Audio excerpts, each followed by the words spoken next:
I love great conversations. Hi, my name is Angel Jones. Thank you for joining me on 12-minute convos where I help you create a brand of your own unique, real self.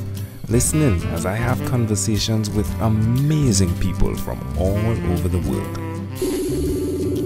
Good morning, Jessica Moorhouse. How are you going on this wonderful, beautiful morning? I'm doing really well. Thanks for having me. Hey, it's a great pleasure to connect with you. Please do tell me, what parts of the world are you in right now? Toronto, Ontario, Canada. Oh, sweet. Well, Jessica, do tell us which of your talents is responsible for us meeting. Oh, that's a good question. I have a number of talents. I would say that it would be my talent for podcasting, but basically I podcast in the world of personal finance specifically. Yeah, you say podcast, I say family. Podcast, family, right? So that's amazing. I like it. So tell us about your podcast, please. Absolutely. So I started my podcast, which is called the Mo Money Podcast, over 2 years ago now. And at first I thought no one would listen because it was, a totally new thing for me. At that point, I had been blogging for about 4 years. So I thought that was kind of my thing and that's what I knew. But I really wanted to kind of take a risk and try something different. And I liked the idea of talking instead of writing and being able to talk to other people. So for my show, I interview guests, just like you're doing right now. And I really want to kind of share stories and expertise on personal finance to help people get better with their money. And so, I started that 2 years ago, and I'm on season 5 of my show right now. Wow. And it's actually now the thing that I'm known for more than my blog, which is funny because I've had my blog for almost 6 years now. Wow. Well, I know. You just reached episode 120, right? Am I? Is that? Yeah, I know. We love 12. We love 12 here, right? So when the number 1, 2, you add a 0, even better, right? So yeah, that's great. Congratulations on that. That is amazing. Yeah, and you're doing an amazing job. Like I was listening to the guest that you were featuring they connect with you via email, and of course, if that goes well, then you get them on the show. I think that's a really great idea. That is a great idea. I love that. Please do tell me who you learned the skill from, the skill of really zoning into who you are. You spoke about the blog being the writing thing, the podcast being the talking thing, and you switched and you did it. Yeah. Who did you learn that from? Oh, I don't think I learned it for any particular person. I mean, I guess, a big reason why I did make that switch and I felt comfortable doing that is because my husband happens to be a professional audio engineer. So he's always, recording and mixing music. And so he definitely helped me on like kind of the technical side, made it a little less scary.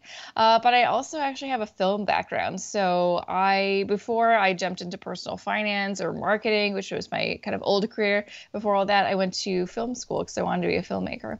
And so I do have some kind of skills in terms of talking to people, interviewing people, and creating a script and writing stories. So it did kind of feel actually quite familiar when I got myself started. But in terms of like kind of taking that big leap after doing blogging for so long, and it is kind of scary doing a new venture. I think honestly it was just a life experience in my mid-20s, from my early 20s to mid-20s. I felt like I didn't really take any risks, and I think at a certain point, maybe it was 25, 26, something kind of clicked in me, and I'm like, you know what? I don't know how long I'm going to live. I don't want to live with any regrets. Yeah. So I need to kind of get over this fear of, failure and trying new things and just go full force. And that's been something that I've kind of tried to live by ever since. So, and it's helped me. Yeah. I love it. So even with what you're doing with the Mo Money podcast, getting around your finances is very similar to that, right? Like, it's like, I'm sick and tired of being sick and tired, and I'm going to do this thing, right? Absolutely. Yeah, it's fascinating. So why will you continue to repeat this skill? Because there are the challenges, right? Why will you continue? Continue to podcast or continue to take risks? Yeah, I like the risks part. The risks? Yeah.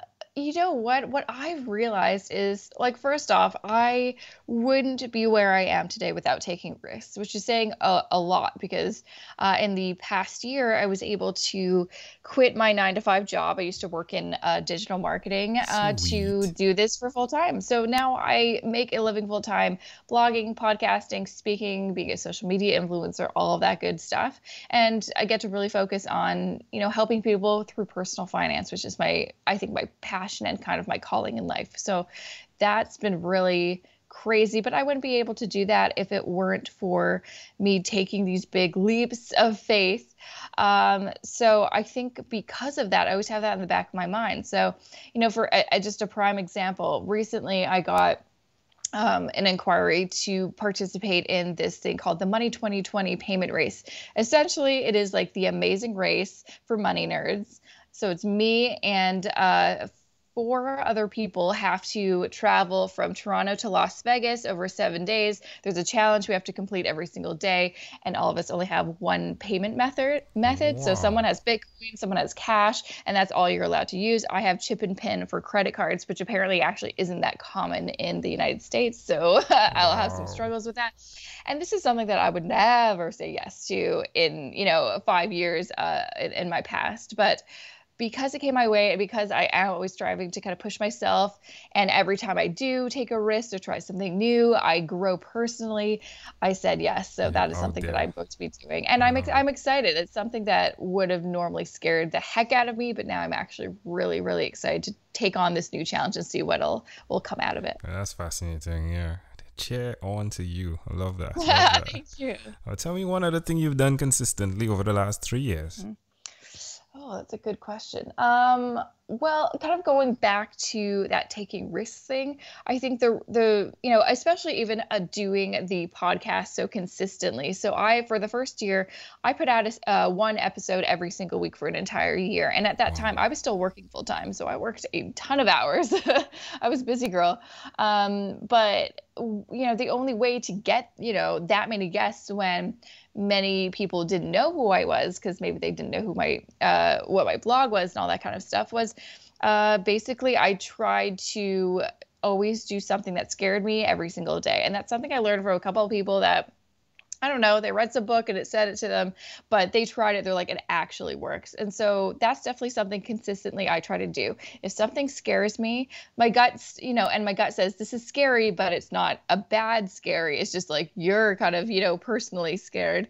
I try to push over that and try to just like, okay, fine, I'm going to do it. Cause I know there's nothing kind of bad that'll happen besides the, potential for failure, and what's failure could just be a lesson to grow. Hmm. So that is definitely a big thing that I kind of live by, trying to do something that scares me every single day. And it's just crazy because, I still talk to people that, are dealing with this issue of like doing something like, oh, I want to do this, but I've never done it before, so I don't know how to get started. It's like, if you just try one way to achieve whatever that goal is, you'll either succeed and be thankful for it, or you'll fail and realize, okay, I tried that, didn't work, so I'm going to try plan B. And it's really that simple. You just have to do. And it is easier said than done, but it's something that I'm like, it's just do it and you'll realize how simple it is. Chip in and let us know how it makes you feel. Exactly. Yeah. Yeah. How does it make you feel, Jessica? Doing things that scare me. Yeah, most definitely. Well, it's really scary at first, but then you almost kind of, I guess the thing is like, yeah, all the things that I've tried out have worked out in some way. Maybe not the way that I expected it to, but it always makes me realize how capable I am. And sometimes, we're always our kind of worst enemies or our harshest critics. And I think the more that I do that scares me, the more I realize, oh my gosh, I can't believe you thought that you wouldn't be able to accomplish this. Or so it's really for me, important for my self-growth and self-confidence, which I think is kind of the key word there, self-confidence. It's the thing that always gets in our way in terms of, success, trying new things, or happiness. Love it.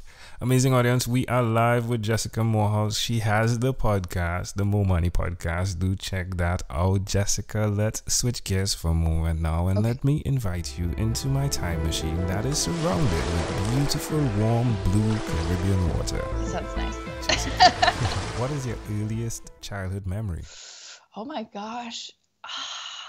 Okay, off the top of my head, but again, this is just like a memory. I don't know what to associate with or like why it's popping into my head, but I just have a very nice memory of going to this, it wasn't the lake, I think it was the ocean. There's a place, so I'm originally from British Columbia, in Canada, and we went to, I think, what was it called? White Rock, which is, in the lower mainland. And I just have this early childhood memory of me running amidst the Canadian geese and all the noises they were making. I love chasing those birds. So that would I'd say that is probably my earliest memory.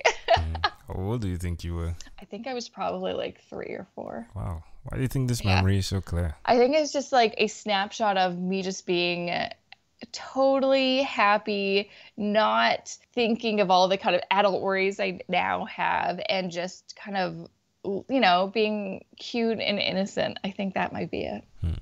That's fascinating. Can I offer an interpretation to the thought picture you created please. In my mind? I love the idea that even with getting your finances right, you found through goal setting how it looks to put yourself in places that would be risky for other people, but because you have the faith that you can be, it's intriguing to know that you actually are becoming.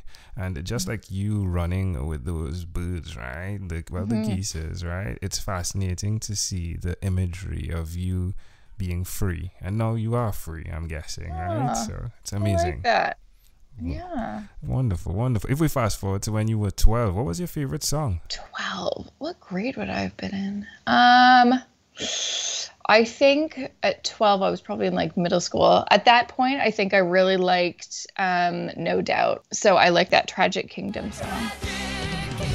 Or that Don't Speak song. I love that. Just fly, just run, don't speak. Yeah. All right, Jessica. Well, we have arrived at our destination, but before we get off of this time machine, there's a small declaration form, so it's yes or no, possibly a bit more. We're going to go pretty quickly here, Jessica. Jessica, have you chosen someone to pass on your skills to?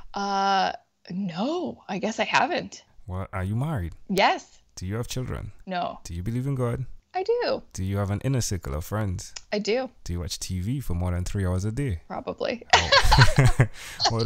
What about screen time, the phone and or the computer? Is it more than 8 or less than 8 hours a day? I'm trying to cut down. I download that Moments app to kind of help me. So I'm going to say less now. After 1,001 conversations in 3 months, I came up with something, and it's called a workbook. It's called yours, right? So it stands for your own unique real self. Connected to that is your own unique real statement. If you had to share with us, Jessica, your own unique real statement, your mission, if you would, what would that be? Well, I always kind of tend to say, I guess one of my mission statements is if you really want to take control of your life, you have to start with taking control of your money. So that is kind of my key thing. If you're unhappy with your present situation, it probably has something to do with money, and it probably means that you don't have a handle on it. So it's a very easy way to take control of your life is by taking control of your money situation. Love it. I wanted to play with your name, right? Like the Moorhouse part, right? Yeah, like the more. Yeah, if you want more, yeah, sometimes. Yeah, I get that. There we go. Well, Jessica Moorhouse, this was a great pleasure. Thank you for being on 12-Minute Convos with Angel Jones. Thank you. Thank you for being on 12-Minute Convos with Angel Jones. Stay tuned for more from our advertisers. Diabetes is a mountain pandemic. It's a disease that's not acute but chronic.